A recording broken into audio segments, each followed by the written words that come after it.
So are you really afraid of being wrong? Or, I mean, when it comes right down to it, are you actually just terrified of the social penalty that comes with changing your mind? Oh, that is the big question. Right. Welcome to today's deep dive. We are getting into a really fascinating stack of structural design documents today. Specifically, there's this framework called Reflective Humanism.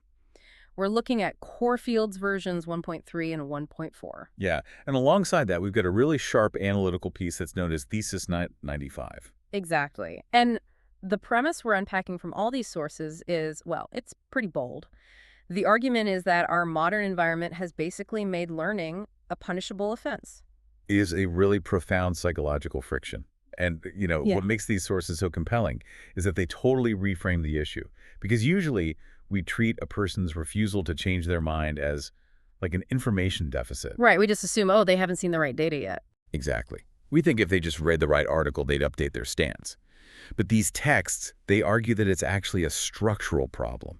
Like we have built an architecture, both socially and digitally, where updating your beliefs feels existentially dangerous. Existentially dangerous. I want to ground this immediately because I think we've all felt this, right? It's like we're operating under this bizarre, high-stakes version control system for our personality. Well, that's a great way to put it. I'll admit it. A few years ago, I was in this meeting fiercely defending a very specific workflow process, and halfway through my own argument, I realized the data didn't support me at all. Oh, no. Yeah, the process was actually terribly inefficient, but did I stop and say, wow, you guys are right, my bad? Let me guess, you did not. Absolutely not. I doubled down. I defended a bad system because the temporary pain of looking inconsistent in front of, 12 coworkers, it just felt worse than the long-term pain of using a broken workflow. Yeah, and that is a perfect microcosm of what Thesis 95 calls the permanent record problem. Yeah. The permanent record problem. Right. Yeah. So take that conference room anxiety and magnify it to the scale of the entire internet. Today, almost every thought, stance, or even just some minor opinion you've ever expressed online is likely recorded somewhere. And it's searchable. It's literally like living your entire life with a hostile court stenographer following you around, Yeah. just waiting to read your 2018 quotes back to you completely out of context. Exactly. And because of that environment, society has started to use an unwavering stance as this weird proxy for trustworthiness. Think about it. The person who picks a lane and never ever deviates, they get rewarded with fierce loyalty from their social or political group. Right. The unshakable person is praised as principled. Yes. But the person who actively updates their viewpoint based on new, better data, they usually get branded a hypocrite by the very community they used to belong to. The incentive structure is totally backward. I mean, say I read a new study every day on something, like remote work versus returning to the office. Maybe I was a diehard advocate for the office yesterday, but today I read this massive, compelling study showing remote work is actually better for my team. Okay, so you change your mind. Right, I pivot. But I'm not celebrated by my peers for integrating new data. I'm attacked for betraying the cause. It makes cognitive updating a massive social risk. Which fundamentally shifts our defensive posture. Under that kind of immense social pressure, we actually stop protecting the truth of a situation. Wow, we start protecting the truth. Yeah. Instead, we start protecting the continuity of our own story. The text makes a brilliant point here. We prioritize being consistent with the person we were yesterday over being accurate about the world as it exists today. So we basically defend the ghost of our past self at the expense of our present reality. Exactly. Man. So how does this actually break our brains mechanically? Because the reflective humanism documents, they don't just complain about society, right? They dive really deep into the cognitive mechanics of all this. They do. They map out what they call the natural learning cycle, which is how a healthy mind is actually supposed to process new data. Okay, let's look at that baseline. How is this supposed to work? So the natural cycle is a sequence, and it starts with simple observation. You encounter a new data point in the world. Okay. And naturally, the very next step is discomfort. You realize this new observation, it just doesn't fit your current model of reality. It's the classic example, right? You've only ever seen white swans, you firmly believe all swans are white, and then one day, boom, you see a black swan. That friction is the discomfort. Exactly right. Now, the next step in this healthy model is probably the most fragile, but also the most important, and that is the suspension of judgment. Suspension of judgment. Yeah. You don't instantly reject the black swan as an illusion, but you don't immediately rewrite all of biology either. You just hold that contradiction in a temporary holding zone. And by doing that, you allow for reobservation, Yeah. which eventually leads to a cognitive update and finally self-reconstruction. That's where you integrate this new reality into a more accurate worldview. Okay, hold on. Let me push back on this a little bit. Okay. Because suspension of judgment, I mean, that sounds beautiful in a philosophy seminar, but let's be real here. I have deadlines. I have to make business decisions. I have to vote. I have to parent. Right. If I encounter data that contradicts my entire Q3 strategy at work, I can't just tell my team, hey, I'm suspending judgment. Let's put the company on hold for 3 weeks while I undergo a cognitive update. Right. How does this framework expect us to actually function in a fast-paced world? That is the exact friction point the texts anticipate, actually. Yeah. Suspending judgment, it doesn't mean paralyzing your actions. Okay. It means decoupling your core identity from your current working hypothesis. Okay. So you can still make an executive decision based on the best available data you have today. Yeah.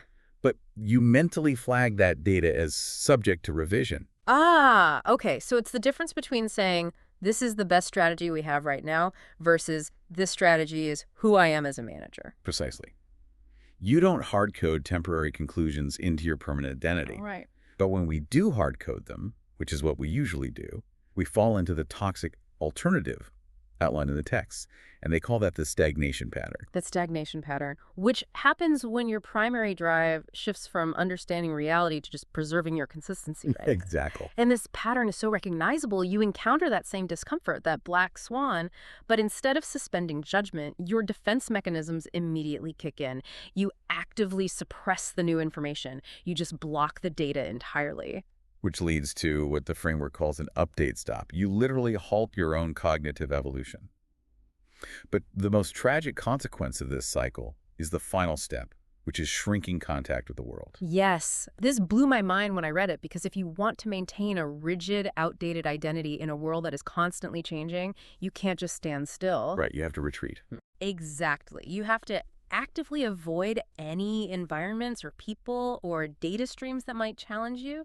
It's like refusing to download the latest security patch on your computer because you just prefer the old user interface. Yeah, that's a great analogy. And eventually, to keep the computer running without it completely crashing, you have to disconnect it from the internet entirely. You literally shrink your reality just to avoid the embarrassment of an update. And that software analogy maps perfectly onto a core concept in reflective humanism called transparent pain. Transparent pain. It almost sounds like a 2000s emo band. It does. Yeah. But it's actually a very physical, mechanical concept in this context. The texts use this term to describe the friction that occurs when our internal cognitive operating system collides with the external world. And they use the phrase phase difference for this. Can you unpack the physics of that for us? Like, what does a phase difference actually look like inside our heads? Sure. Imagine two sound waves. If their peaks and troughs line up perfectly, they amplify each other, right? That's resonance. Yeah. But if one wave is shifting and the other just refuses to move, like if they fall out of sync, they crash into each other. They cancel out. And that creates resistance and heat. Okay, I follow that.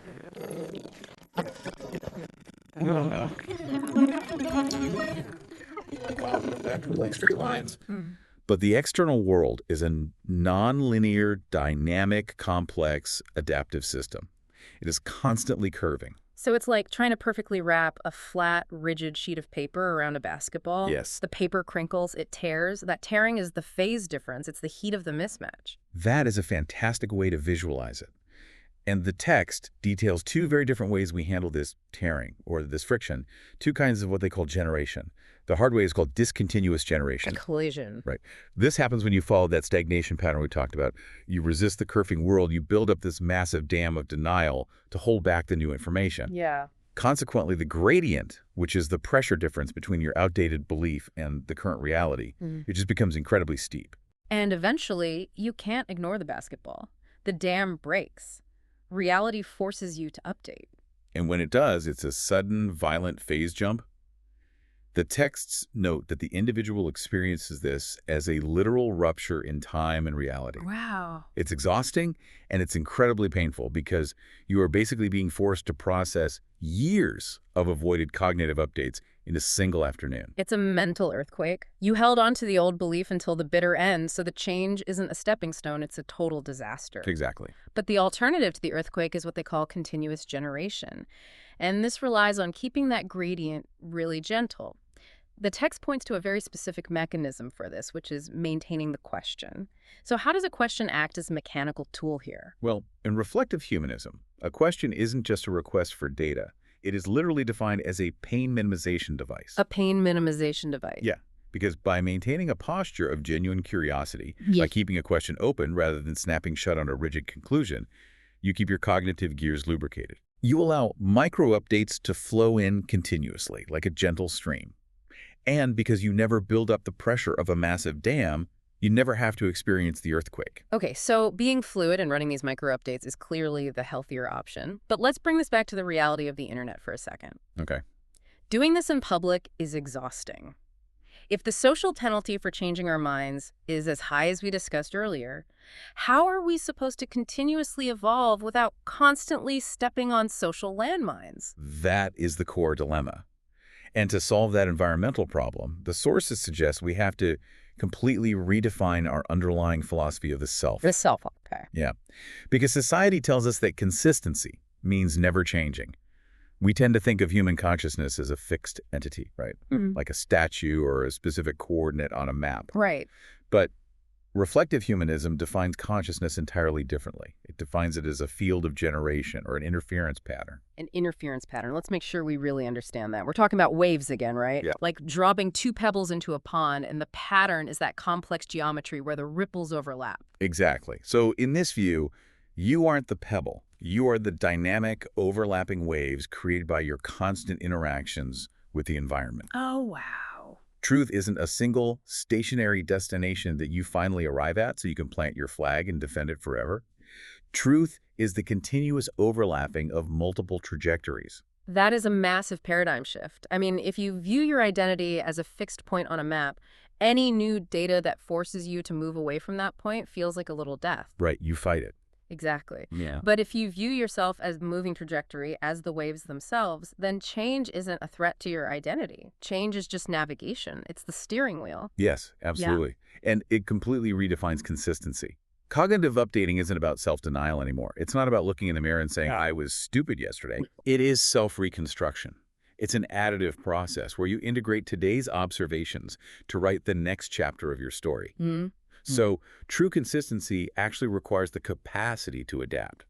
I really love that reframing. The most consistent thing about you shouldn't be your opinions, it should be your willingness to learn. Exactly. But practically speaking, we still need a safe environment to process these updates, right? We can't just rely on everyone suddenly becoming enlightened wave patterns on social media tomorrow. No, we definitely can't. And this is where the Core Fields documents introduce a surprisingly optimistic structural solution. And it involves future technology. Yeah, this is actually one of the most compelling concepts in version 1.4. It outlines a future role for artificial intelligence that is a total departure from how we use it today. How so?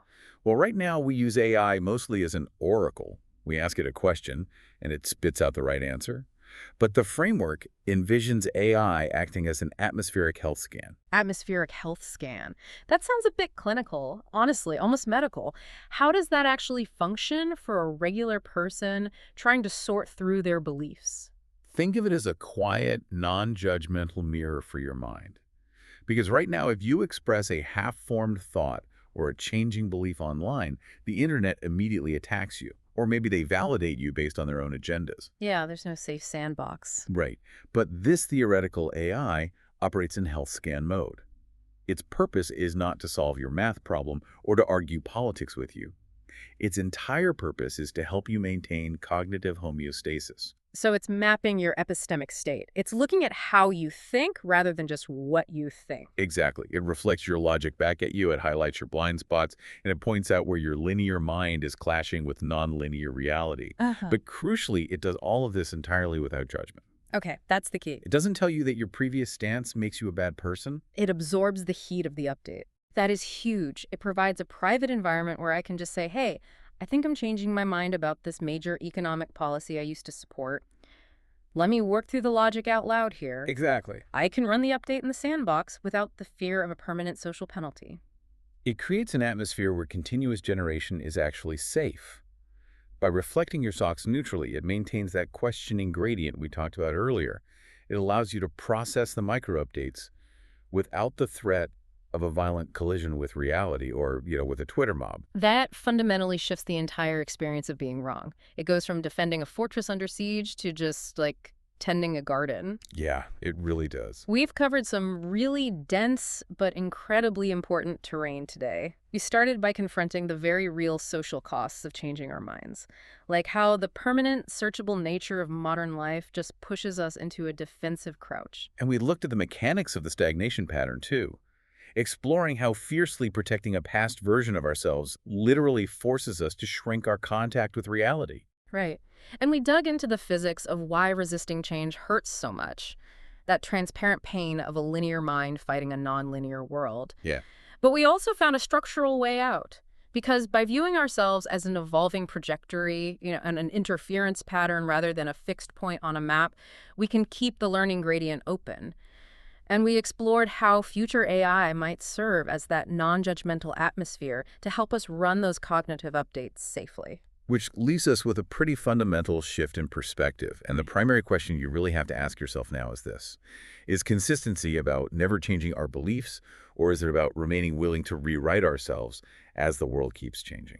We have to emphasize ongoing observation over just seeking final answers. I think that is the perfect lens to look through. And I want to leave you with one final, slightly provocative thought from the source material to just chew on. Let's hear it. If our consciousness truly is a dynamic interference pattern, like a phenomenon that only exists because it is constantly interacting, shifting, and resonating with the world around it, then by stubbornly refusing to update your beliefs, you aren't just defending your pride. You are actively stopping the waves. You are literally halting the very process of being alive. So what new piece of information are you going to allow yourself to resonate with today? Thanks for joining us on this deep dive. Keep those questions open, let yourself evolve, and we'll catch you next time.